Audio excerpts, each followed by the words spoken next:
I am inviting Dr. Matt Traube. He's a psychodermatologist. Let's see, am I even on? One moment. Let's see. Am I live? Hello?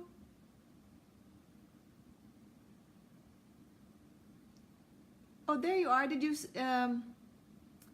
let's see here. Okay, Dr. Matt, are you there? I sent invite. Let me see here. Oops.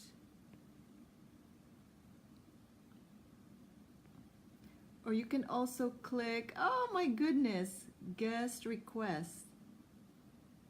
Okay, let's add you. Where are you?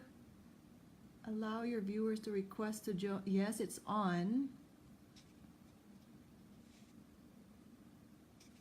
Dr. Matt, I sent you the invite. You can just click OK. You can click join.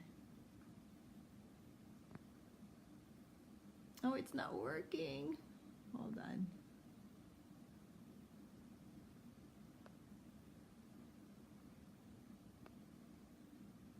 Are you able to join us? Otherwise, we can Skype too, and I can just put my phone. Let's see. Are you able to accept the invite, Dr. Matt? Can you hear me? Let's see. Approve. Okay, there you go.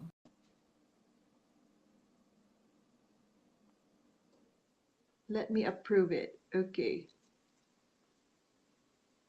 Oh, it says can't bring Matt on camera. There is already a guest in this broadcast. Oh. Did this work? Oh, got it. Okay. Yes. Excellent. Excellent. I had trouble on my computer. How are you? Okay, welcome. Welcome. Hey, everybody. It's Sheriff Pierce and Dr. Matt Traub going live.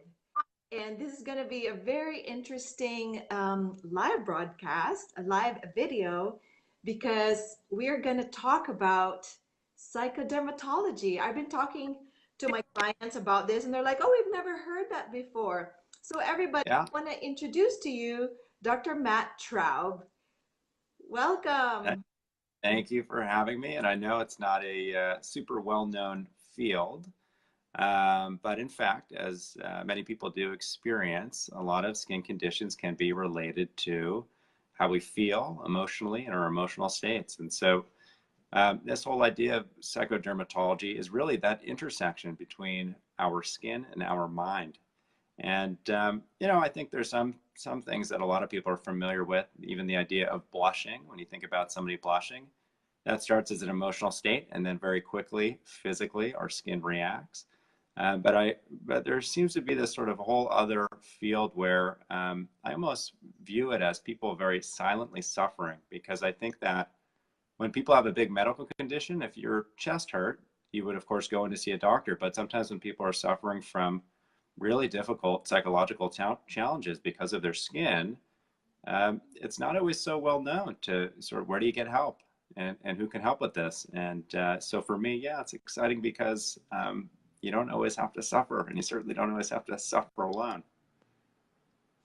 Yeah, it's incredible because, the world is changing, the stress level is going up, and skin conditions are increasing. I read this in American Dermatology Association that acne, rosacea, psoriasis, eczema is just, millions and millions of Americans are suffering from this persistent skin condition. So I was going to ask, what specific skin conditions can be treated by a psychodermatologist? Well, I can tell you a little bit about my practice. I generally see a lot of people for acne, eczema, psoriasis, warts. I see a lot of people that fall under this category of repetitive, focused body movements, this idea where, things like skin picking, hair pulling, where we've got this compulsive urge to do this habit. And of course, that can have a huge impact on people's lives. I see a number of people for hives, and even undiagnosed skin conditions. I'll get people, they'll say, yeah, I've talked to a few different dermatologists. We're not sure what it is, but it's really negatively affecting me. It's really making life challenging. And so I certainly try to do my best to help really kind of improve people's quality of lives, even when they're suffering from, some sort of difficult condition. Yeah, so what's the process like when you're treating clients with skin Yeah, conditions? so it's a little different for, depending on what you have, but generally speaking, I kind of want to know all the kind of when, what, where, how. This idea, when did it start? What happens? Where do you notice it? And you know, how do you think it's happening? What's behind it? Because I think so for instance, it's not uncommon for me to hear somebody say, well, my eczema was great for a number of years. And then I got this big job promotion, and all of a sudden I had this big flare up, and it's been hard to contain. Or I, got in a serious relationship and was considering marrying this guy or girl, and noticed, a flare up happening. So for me, I really work with people to try to investigate um, what's behind it. When did it start? What did you notice? What was going on at the time? Because again, with some of these conditions, there's sort of this psychological influence. And so we want to do a combination of both working on, some of the normal psych stuff of, okay, how do we manage if it was a particularly stressful time, or if you're nervous about work or a new relationship, how do we begin to work on that to kind of reduce the fear, but also add in some approaches to calm the skin, to soothe the skin, whether it's through imagery, sometimes hypnosis, um, sometimes through some mental exercises, but really a combination of sort of the surface and then what's underneath it. We want to treat both. Yeah, so should patients see a dermatologist first before they see you?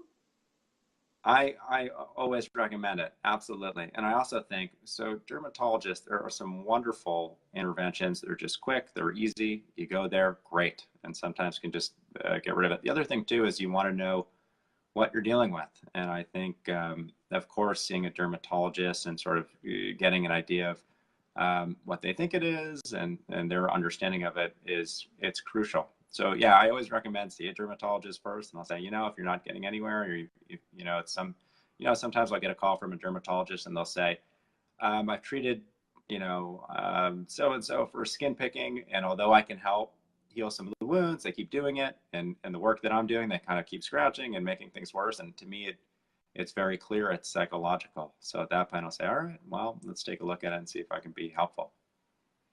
Yeah, because a lot of times, these drugs are work for the short term, but not for the long term, especially when they don't, I guess, work on the inner work, inner self, right? Yes, yes, I absolutely, and I think both are important. I think every, sort of both can have their advantages, but yeah, sometimes if we're not really kind of addressing the heart of the issue, yeah, sometimes the skin wants to continue to act up in ways that, are not so comfortable for people. Yeah, so talk a little bit about the impact of stress on skin barrier function and healing. Well, so stress is a big one, and I would say, I think back, I think anecdotally, a lot of people recognize, yeah, when I'm stressed, sometimes my skin flares. I know for me personally, I've definitely gotten more inflammation around stress, and in some conditions, yes, there can be this inflammatory stress response that's really sort of linked to our nervous system, that kind of fight or flight, that sympathetic nervous system, and we find feel stressed, and our body, of course, responds. And it's been studied. Even I think back to there's a good study out of Stanford in 2003, um, where they basically just looked at students during examination times and non-examination times. And to no surprise, of course, during examination times, there was an increase in acne. So definitely a correlation between stress. And certainly some of the work that I will do is it's stress management. It's how do we feel like we've got, how can we not only reduce the stress, but feel like we've got some control over, um, sort of when we're triggered, when that stress spikes, or kind of generally relieving it so we don't have to be triggered, preventative measures. So yeah, absolutely. Stress has a big, it can play a big role in some of these skin issues. Yeah, because we live in a world full of chaos and anxiety and depression, and our skin is Yeah. our skin is the first part of the brain, right? It's the first part that receives information, and it sends Yes. constantly Yes. it through the nerve endings, which is part of our nervous system, and it sends Yes. information to our brain, which creates thoughts. Thoughts creates emotions, and then emotions, Yeah. it's all these hives or acne breakouts or trigger for eczema and Yeah. all sorts of dermatitis. So interesting, and people, I guess, need to pay attention to when their flare-ups, what their triggers are and what their flare-ups. Well said. And absolutely. Yeah. And I think, as we all experience, it's funny, just even the relationship with skin, it's very subjective. So three people can have the exact same skin condition, but have a very different experience where somebody finds it much more threatening. Somebody else somehow doesn't feel it's such a big threat. So yes. So exactly like you said, kind of understanding, right? Paying a little attention, increasing your awareness, understanding, well, what's behind it? When's it getting triggered? Yeah, it can be helpful in managing it better.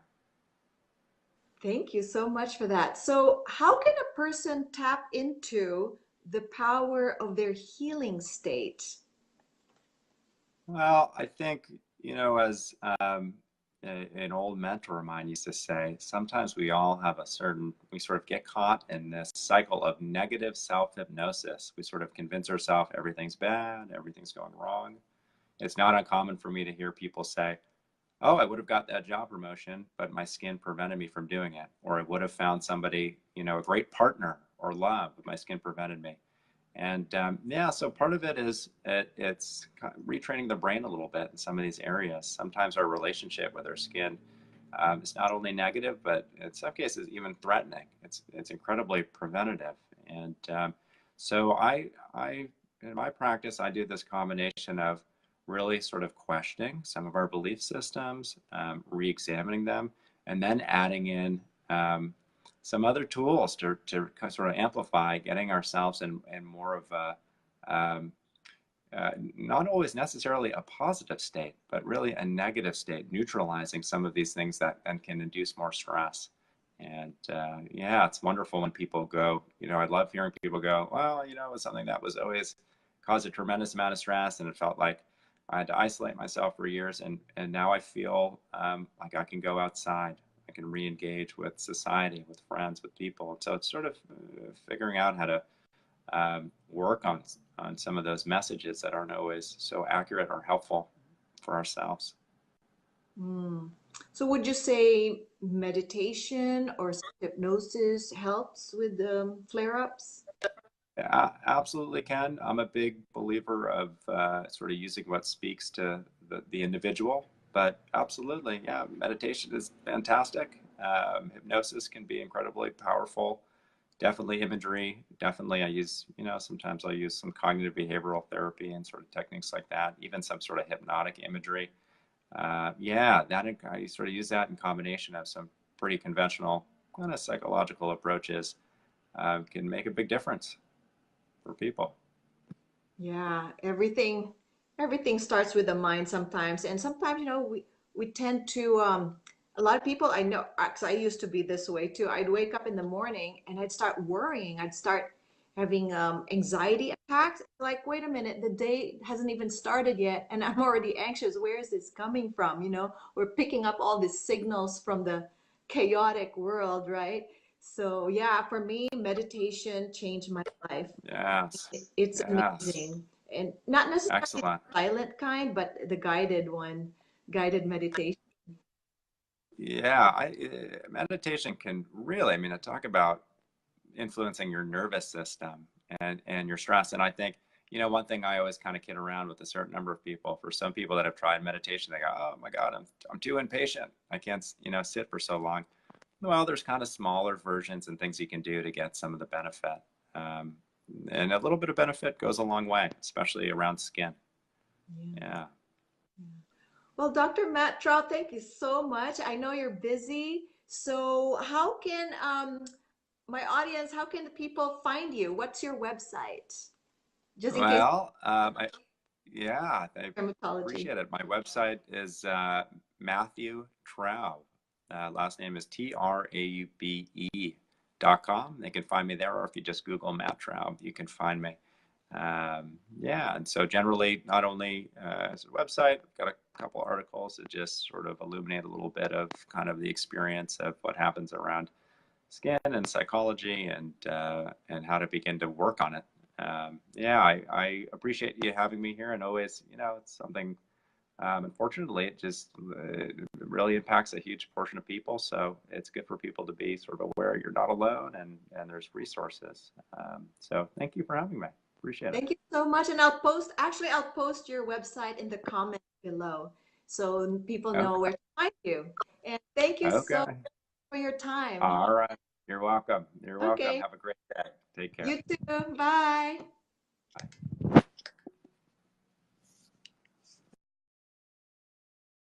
Matt Traub, he's a psychodermatologist, and I'll be posting his website below. Thank you for joining. Bye.